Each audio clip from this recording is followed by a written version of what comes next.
any business, there's going to be legal, legal aspects to it. Maybe issues, maybe not, but it's important to recognize. So we'll start with licensing. Then we'll talk about the legal, like who does your loan documents, things like that. Then we'll talk about litigation if you got to foreclose on properties and things like that, because they might be the same attorney, they might be different attorney. So some states do certainly have licensing requirements, right?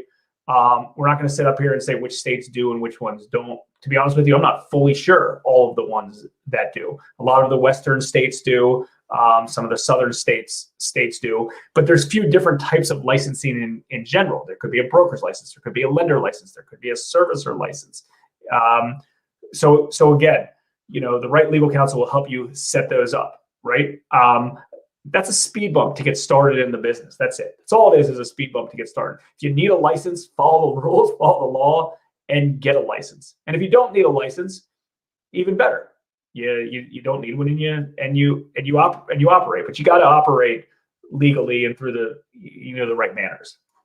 Yeah, I would also throw out that you really talk to the right attorneys, because you could easily get the wrong opinion if an attorney gives you information and that's not his niche.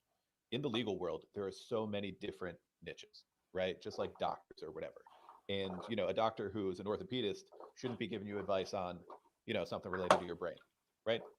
And it goes the same with lawyers. But the problem with attorneys is sometimes they'll give their opinion kind of out of turn, like in an area that's not their area of expertise. So I wouldn't necessarily rely on a general real estate attorney or a title attorney when it comes to something like licensing. Like, there are people who know this very specifically. And I would seek out the right counsel, because somebody could easily say, oh, you're doing mortgages on a property, you need a consumer lending license. In many states, that's actually not the case, right? So I would definitely look for, and as we have in our jurisdictions, we've sought out the right people for opinions on the stuff, and you have to do it by the book. And also, like Jason said, even if there are licensing requirements, look, there are plenty of people lending private money with the licenses in your area. It's not like a hurdle that is like insurmountable, right? It's not an obstacle that you can't overcome.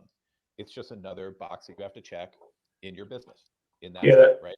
I wouldn't make it a deterrent. I wouldn't make it a deterrent in this business at all. Yeah. I mean, there's lenders out there that lend in every state.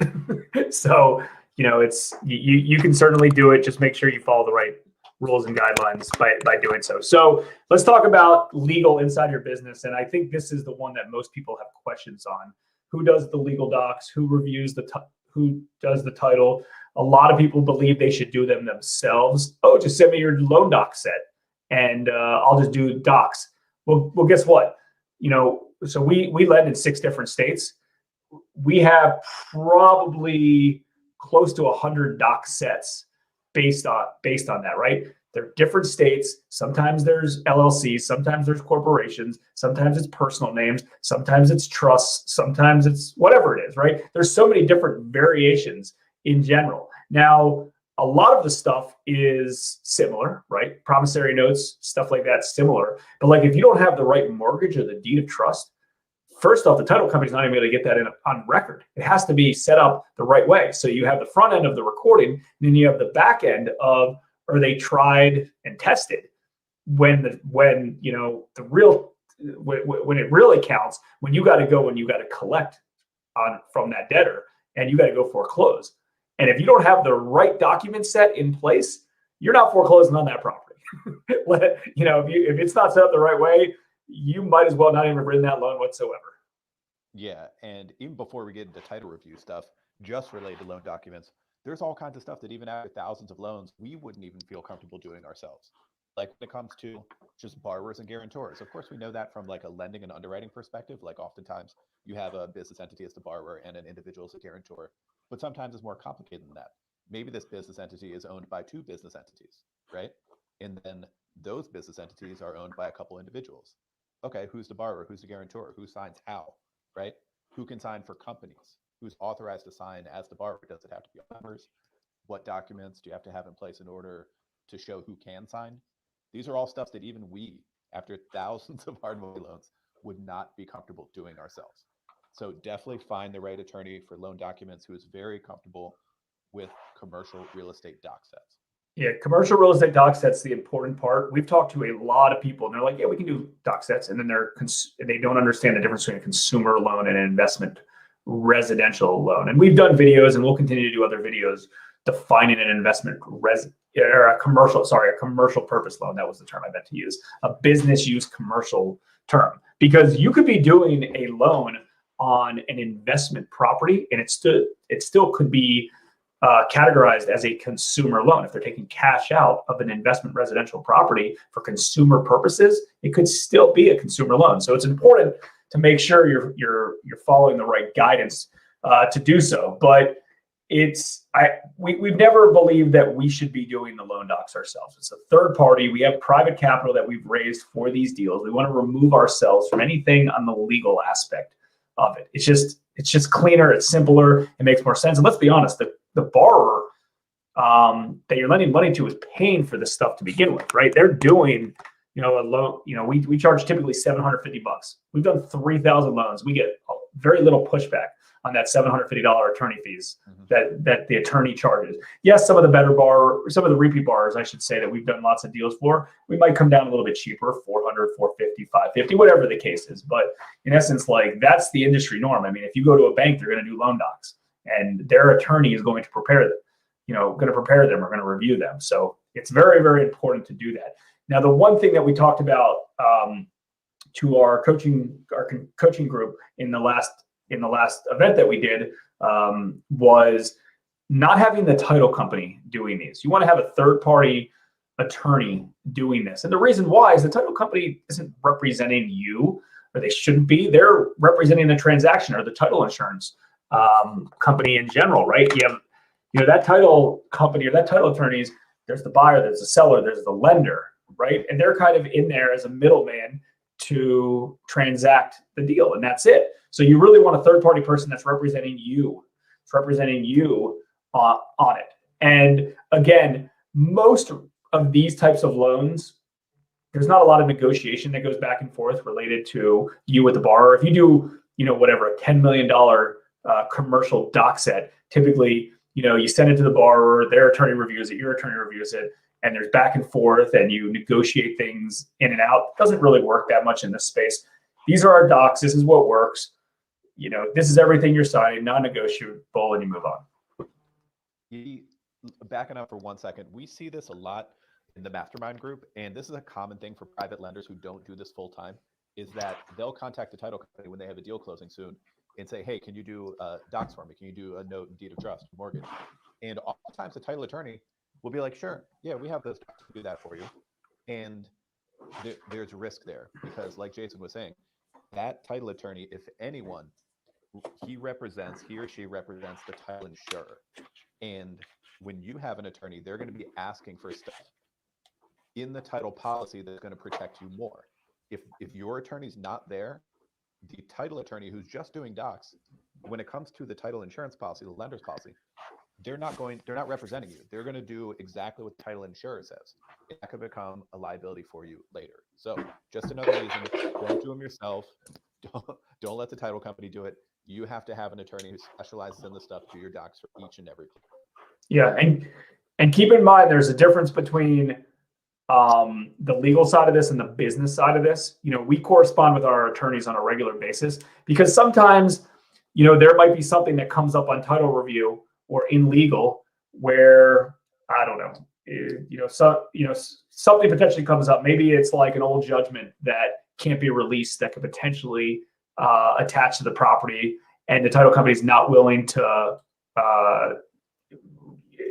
accept over it or something like that. They're not willing to give you an exception on it. So what will happen is, your title company works with the title company to try to get them to agree to take it out. And if they don't, then you as the business owner have to determine if it makes sense to keep it in. You go over the risks versus rewards of it. So listen, it's just a third party as well to help bounce ideas off in this business, right? In general, the private lending business and the hard money lending business is somewhat of a lonely business to begin with, because until we kind of created this hard money mastermind, we created, it's hard to share stuff with people. It's a small one-off business model in general. So it's good to have an attorney as well that's seen these things to bounce ideas about.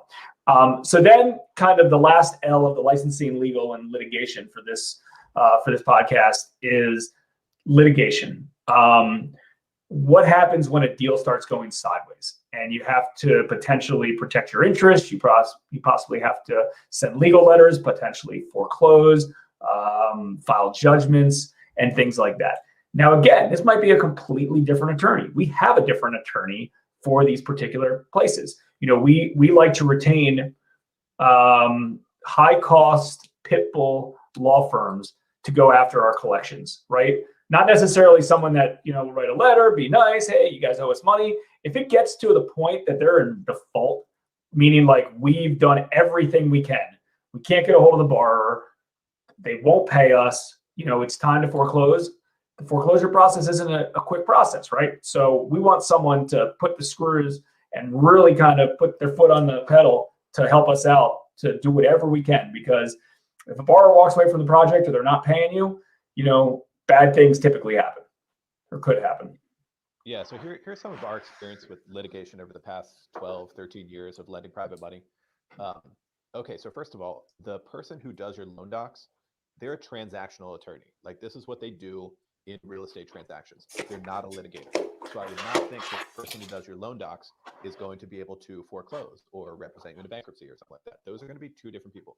They might be at the same firm, which is convenient. Again, this also goes to jurisdiction. So if you think about our lending area, we lend in 6 states, but they're all close together. Here in the East Coast, we have these small states and they all kind of are near each other. So if you talk about the DC metro area, DC, Maryland, and Virginia, it all overlaps business-wise. Like people who do real estate deals in DC do them in Maryland and do them in Virginia, and same in Philadelphia area. It could be Philadelphia or Pennsylvania, New Jersey, in Delaware. It all overlaps as a metropolitan area. However, the attorneys that do work in these different jurisdictions are going to be different. Oftentimes, a small firm is going to do, for example, Maryland law, but that doesn't mean they're doing DC and Virginia. That's why we went to a larger firm, went to a medium-sized firm, I would say, in the DC area, larger firm in the Philadelphia area. But you have to be careful with this stuff because it's convenient because, yes, they're going to have all the attorneys you need for the different types of legal work, if it's foreclosure, if it's litigation in court, like lawsuits, if it's bankruptcy, what have you. They'll have all the people, but the big firms can get expensive. But you can also work flat fee arrangements, even with the big firms. And we've found that that's been a good solution. A big firm will do like a flat fee for a foreclosure so that they're not doing hourly. Because if you're doing hourly, that bill could get way more than you.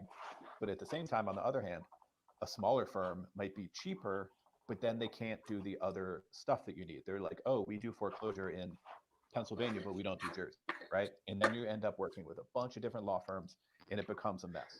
Yeah, and they might not be as good. I mean, maybe they are, maybe they're not. But like, and I don't want to just put a blanket notion on you get what you pay for. But like, we've definitely worked with law firms that were perfectly fine attorneys, but they couldn't give us the customer service that we needed on some of these things because, hey, I have to be in court in 2 places today and I'm only one attorney, right? So it's like, I'm going to go take this one instead. So like, we've realized that a bigger powerhouse law firm for this type of stuff, maybe not the transactional loan doc stuff, but the bigger type of stuff, the judgments work out. And also, it also is beneficial when you have a big boy on your side to help you on stuff. And again, it's pricey.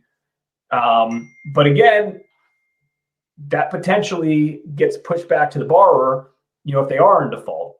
But you got to see what makes sense. And, one of the things, not really in the context of this segment, is there's typically more risk in smaller loans than bigger loans.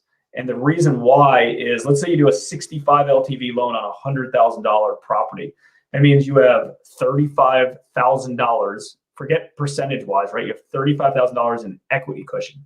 Now, let's say you do a 65% LTV on a $300,000 loan and your loan's 195 or 200, then you have $100,000 in cash equity, right? So if you have a bad default and you do a $65,000 loan on a $100,000 purchase, you can't afford a $550 an hour attorney. It's going to cost you $20,000 to do a foreclosure and a judgment and everything else. And I know that might sound high, $20,000 legal bills, but we've had $20,000 legal bills on some of these things because you might say, oh, well, my attorney will charge a $2,500 flat fee to do foreclosure. Well, listen, to do filings, it's inexpensive, but the filing part isn't in context the job of the attorney. It's the collection side, right? And what happens if the borrower contests it? What happens if they file bankruptcy? What happens if whatever happens, right? Like it's not an easy overnight process. It's not, and it's been a work in progress for years. So, I mean, I hope that this experience of ours that we've gone through and the improvements and the tweaks that we've made is helpful to you. As in everything else on the podcast and the mastermind, we're trying to give you shortcuts. We're trying to give you our experience to make your growth in the private lending world as smooth as possible. And it's the kind of stuff that we wish was around when we started, right? When we started back in 2007, this would have been really helpful. So anyway, for what that's worth, I hope it is beneficial to you. We appreciate you checking out the podcast. Do check out the mastermind group, hardmoneymastermind.com. You can create a free account, make a profile, introduce yourself, ask a question, and we hope you enjoy it. Yep. All right, everybody.